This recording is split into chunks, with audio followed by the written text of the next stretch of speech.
Hi all, welcome and welcome back to my channel. Today I have very sad news to share with you, as if we haven't had enough, right? But we knew it was coming. I know everyone is consumed with the coronavirus right now, but I want to update you on the Gannon Stauch case out of Colorado Springs, Colorado.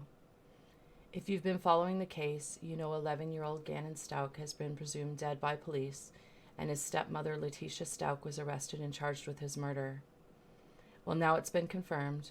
On March 20th of 2020, the El Paso County Prosecutor's Office announced that remains believed to be those of Gannon Stauch were found in Pace, Florida, about 15 miles northeast of Pensacola. He said an autopsy tentatively identified the remains as Gannon's. The El Paso County Sheriff's Department is asking for anyone who saw Letitia Stauch in Pace or Pensacola during February 3rd through 5th of 2020 to please call their office. According to the Denver Post, Gannon's remains were discovered this past week beneath a bridge nearly 1,400 miles from his Colorado Springs home. He was found by a Florida Department of Transportation road crew doing work in the area around US 90 in Pace. The Santa Rosa Sheriff's Office in Florida says they are investigating how Gannon got to Florida, who transported him there, and how long he had been there. They say they are unaware of any advisement issued to be on the lookout for Gannon in that state. The discovery of Gannon's body led prosecutors in Colorado's 4th Judicial District to file 9 more charges against Letitia Stauch. The El Paso County prosecutor made it clear during a press conference announcing these amended charges that they are in addition to the original 4 charges, not in place of. The amended first-degree murder charge now includes with intent and deliberation, and the other 8 counts are called crimes of violence sentence enhancers. He explained that these sentence enhancers are due to the alleged use of a firearm, blunt object, knife, etc. He did not offer the reasoning behind the amended language for the first-degree murder charge, other than to say that it is the basic first-degree murder charge that everyone understands. He refused to elaborate, stating that he is not trying this case in the media. Sounds like a smart cookie to me. I like him. He's not playing. If I had to call it at this point, he's lining up to pursue the death penalty upon conviction. He's hitting her with everything he's got. And not only that, but he's also laying a safety net in case the jury returns less than a first-degree murder charge. Even if the jury returns a second-degree murder conviction, they can also convict her on the additional 8 sentence enhancers, making sure she never sees the light of day again. He's good. I'll be surprised if we don't hear that the death penalty is in play in this case soon.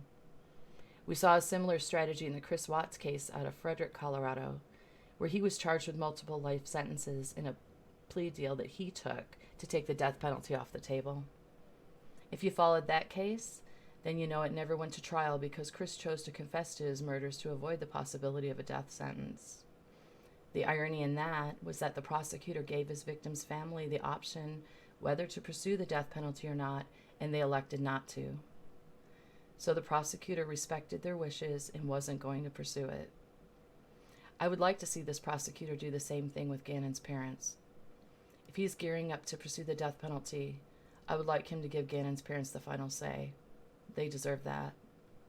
Now, they could elect to do the same thing that Chris's wife's family did and choose not to pursue death, or they can opt out altogether if they don't feel they can carry the weight of that decision on top of what they're already carrying. But I think they should be given the option.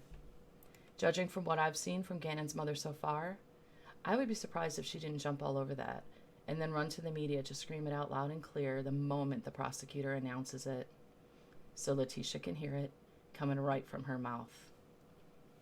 Now, I'm not saying that the prosecution will pursue the death penalty in this case. I'm just saying that the strategy at this point looks like it to me. I'm also not saying whether I support the death penalty or not. I've learned to keep my opinion to myself about such things. Why? Because 1, it doesn't matter what I think. And 2, I'm not going to argue about why I feel the way I do just for the sake of arguing. It's not productive, and frankly, it makes my head hurt. What I would be interested in is engaging in intellectual debate. But nobody seems to care much for that anymore, and I don't understand that. How are you supposed to open your mind and entertain new ideas if everyone agrees with you all the time? I love when someone disagrees with me and I want to debate about it. Not because I want to win them over to my side, because most of the time you won't, but because it forces me to listen and consider things from another point of view. Also, too, it forces you to take a stand and escalate your position based upon how hard you're being challenged. Hell, you may even learn something. And the entire exchange is premised on the fact that you know you may not see eye to eye in the end, but you respect the other person's right to a different opinion. Somehow we've lost the ability to do this as humans, making it easier to just keep your opinions to yourself or risk suffering persecution, even on your own YouTube channel. It's too bad. But I digress. So I can't imagine Letitia is happy about these new charges. Poor thing, she just can't catch a break. I mean, last time I heard, she's still maintaining her innocence in all this. Oh, and I was corrected by one of my subscribers on one of my other videos. Letitia does not claim to have one PhD. She claims to have two. I don't know how I got that wrong, but I appreciate the correction. It only makes tearing into her all the more fun for me. I know, not nice. I tend to be a little judgmental sometimes, and I apologize. After all, the prosecutor did say that it's important for us to remember that she's innocent until proven guilty beyond a reasonable doubt. As Americans, we must remember that. I can't believe I just said that without laughing. But maybe there is something to that. I mean, Letitia did say in an early interview that those of us who formed theories against her innocence would ultimately owe her an apology for the way we treated her. And maybe she's right. Maybe I've prematurely tried and convicted her in my mind and will ultimately be proven wrong. After all, she is entitled to a fair trial and to be judged by a jury of her peers. Who am I to act as jury of one and convict her all on my own? So rude. I owe her an apology, and I want to give her one. Letitia, if you're watching, and I know you are, pop me on that visitors list of yours and send me the paperwork. I'll fill it out, and at a date and time of your choosing, preferably at your earliest convenience, I'll show up to give you the apology you deserve. I'll even give you the upper hand and let your attorney be present. Not that you need an attorney to talk to me, but you might need backup. Unless, of course, you elect to unleash your two fake PhDs all over me.